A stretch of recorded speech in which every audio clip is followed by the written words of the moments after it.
Hello and welcome to Everything Crochet and More. In this video tutorial we'll learn how to make this table runner.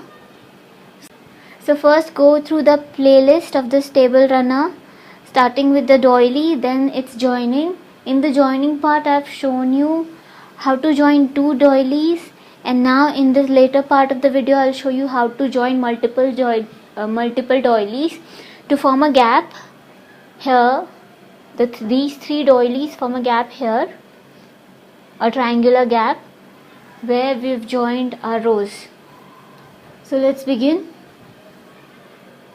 So here I've joined two pineapple doilies. So if you want to make a runner, you can join like this in linear fashion, that is in line fashion. So here two, then I'll join one more here in a line like so. If you want, you can do that, or I'm joining and making a plus kind of table runner. So I'll be joining like this, and one more I'll be joining here. So let's begin, and I'll be attaching this vintage 3D rose. So here there'll be a gap like this. We'll join like this and there'll be a gap, so I'll be attaching one 3D vintage flower here and here. So if you join in linear fashion, you can attach flowers like so at the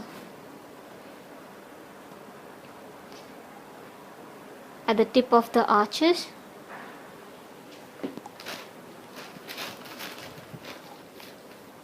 Like so.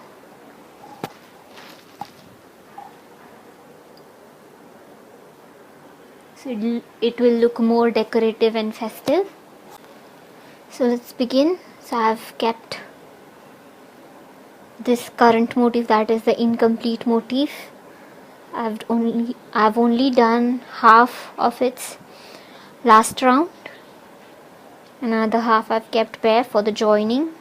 So we'll, as you know in the joining video, that we'll complete this motif joining it simultaneously with other motifs.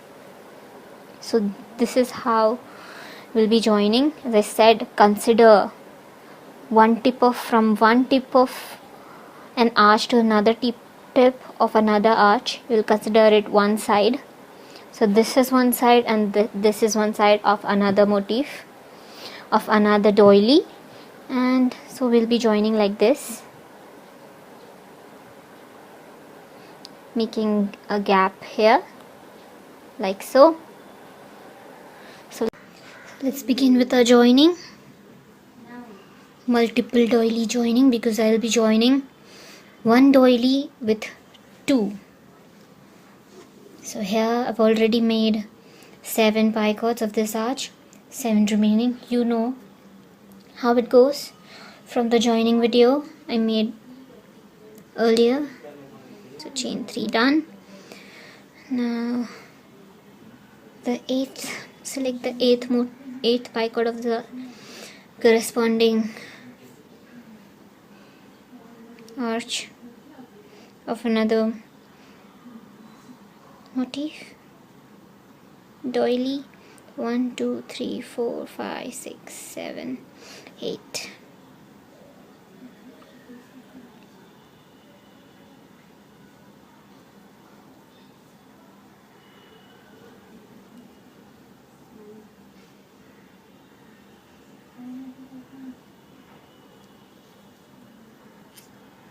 Single crochet, joining with a single crochet, then single crochet in the third chain from the hook to form your picot of the current doily, and single crochet in the next chain to loop. You know how it goes. So I'll do this really quickly.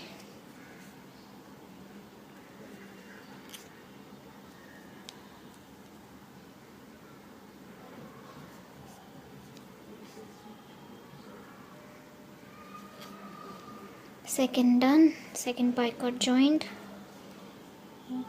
Now the third picot, 2, 3.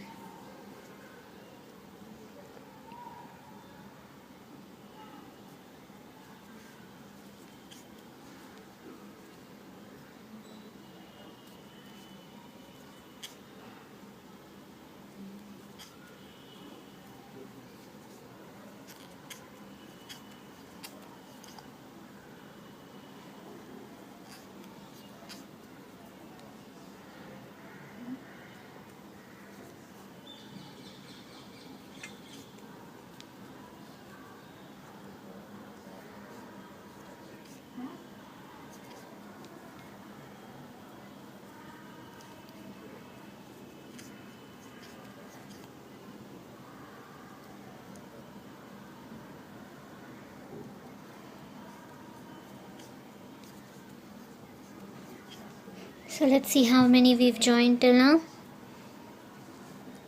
We've joined, I think, 4. 1, 2, 3 and 4. And 3 more to go.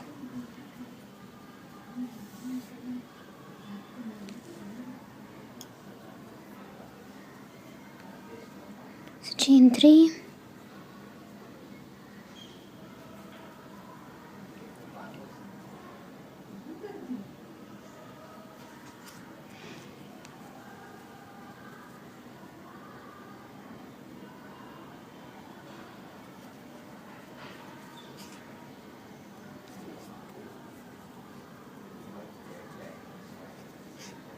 Fifth done, 2 more to go.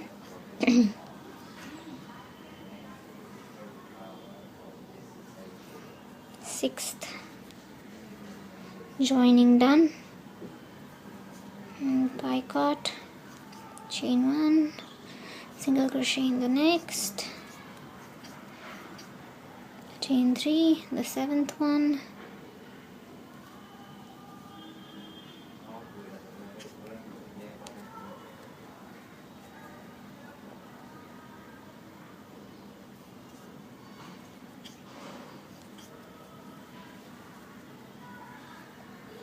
and single crochet. Now this done, so 7 done. Now we'll slip stitch 9 times, then chain 2 and slip stitch in another shell, then again 9 more slip stitches. That will get us in this chain 2 space, and then we'll again join here. Now here comes the tricky part. So here will be our 7th picot joining, and here we don't have to join anything. So 7 here and 7 here. So one arch has 14, so everything will be joined, and we'll make a triangular gap here. There we'll join our 3D vintage rows. So let's finish this. So I'll finish this and then I'll show you here. So these are 3 doilies. These 2, 1 and 2, are finished doilies and they're already joined here. And this is your current doily, the incomplete doily that you will be joining with these 2. So after joining both the 7 picots here, you get this triangular gap. As I said earlier, one arch is made up of 14 picots, so we will join the first half of the arch here to its corresponding half of the joining motif, the completed motif, and then the other. So here you'll have 7 2 chain spaces left. From here, if you count, you'll have 7 2 chain spaces left and 7 picots of your finished motif. So what you'll do after joining your 7th here, your 7th picot here, that you'll make your 3 and then you'll put your hook here in the 8th picot of this, the other finished motif, and you'll continue joining here. So by doing so, you'll naturally get a triangular gap here where we'll be joining a vintage rose flower in the later part of this video. So the multiple joining is done. So in the rose and the doily joining, I have joined it with a contrasting color, so you can see here with 2 chains and single crochet. That's all there is here, so I've used that. So here, now this is the back of the rose, and as you can see in the first layer of petals, between each petal there's a gap of 1 single crochet, so we'll be using that. So there are 6 gaps, so we'll join the 6 gaps with these 6 single crochets, the single crochet gaps here, this one,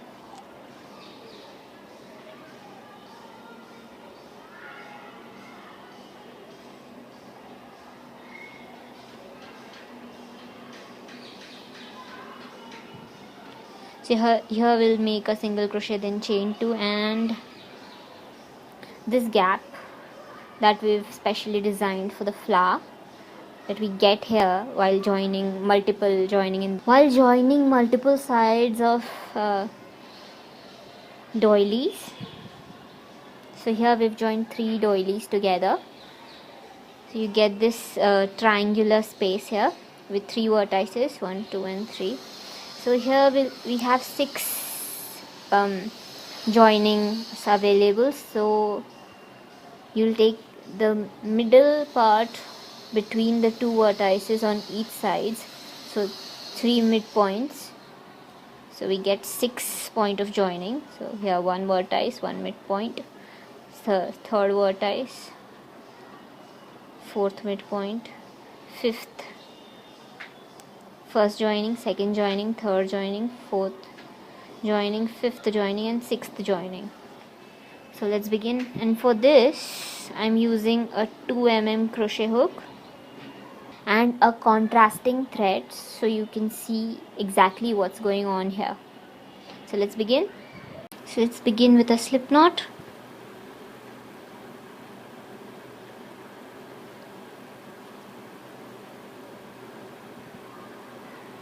Now choose a single crochet gap,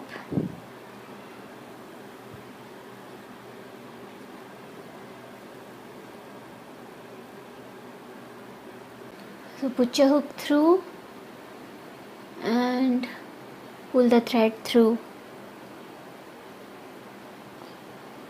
and single crochet. That done, chain 2 and select 1 vertex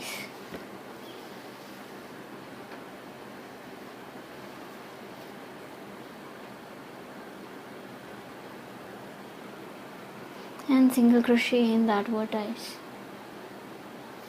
So here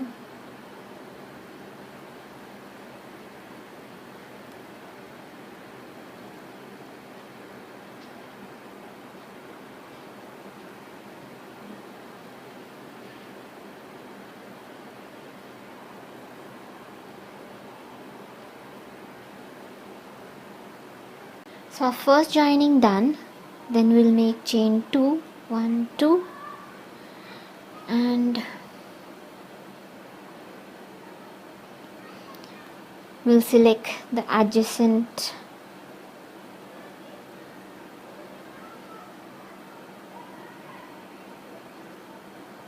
we'll select the midpoint here between the 2 vertices of this triangular gap and we'll single crochet there.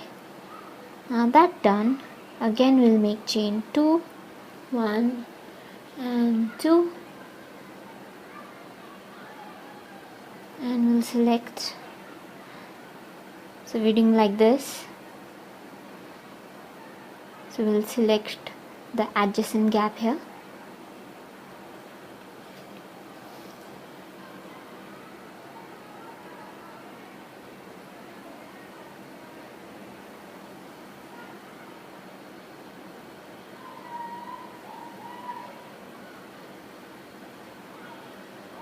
Put your hook through, pull the thread,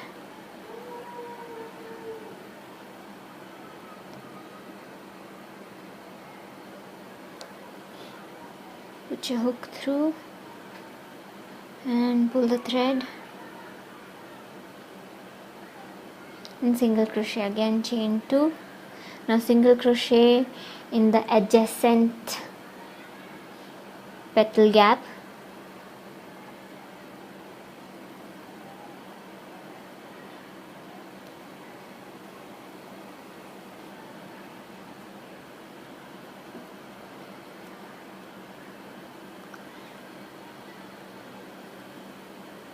Pull your thread through and single crochet. After single crochet, we'll make 2 loose chains and then select the next point of joining, the third point of joining, and single crochet. Now loose 2 loose chains. Now select the next point of joining, the fourth point of joining, and again chain 2. Now select the next single crochet gap and put your hook through and single crochet.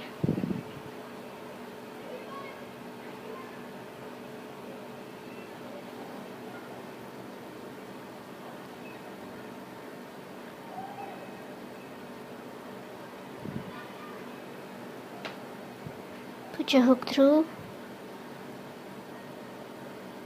and single crochet. Now again chain 2,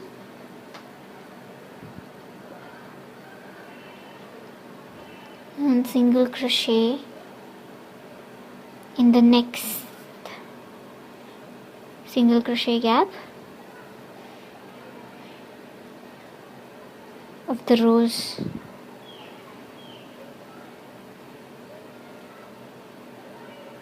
Here, put your hook through, again chain 2,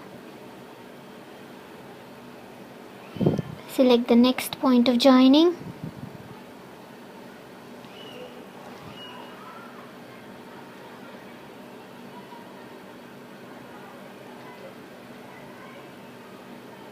put your hook through and single crochet. Again chain 2, single crochet. Now this was the sixth point of joining here, so we'll single crochet in the first point of joining here, and again chain 2, 1, 2, and we'll single crochet in the remaining, the last single crochet gap.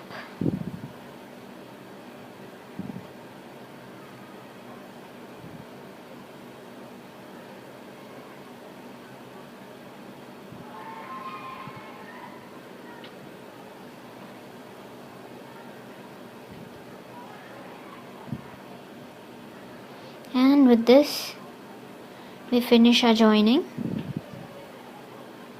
We finish joining all our sides. So here we'll cut it off.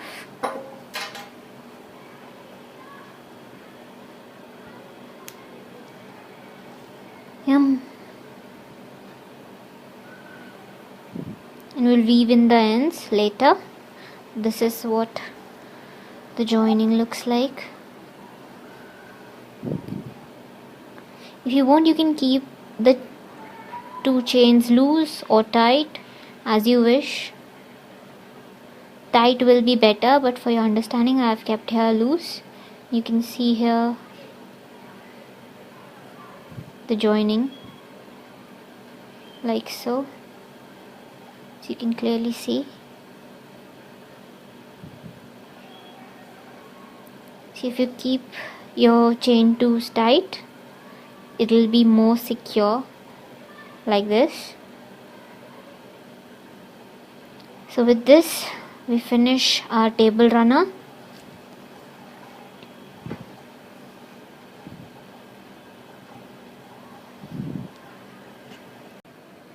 So this is what the table runner looks like. After joining your rows with the doilies, weave in all your ends, and there you have it. If you like what you see, then hit that thumbs up, comment, share and subscribe to our channel, and I'll see you in the next video. Until then, bye bye.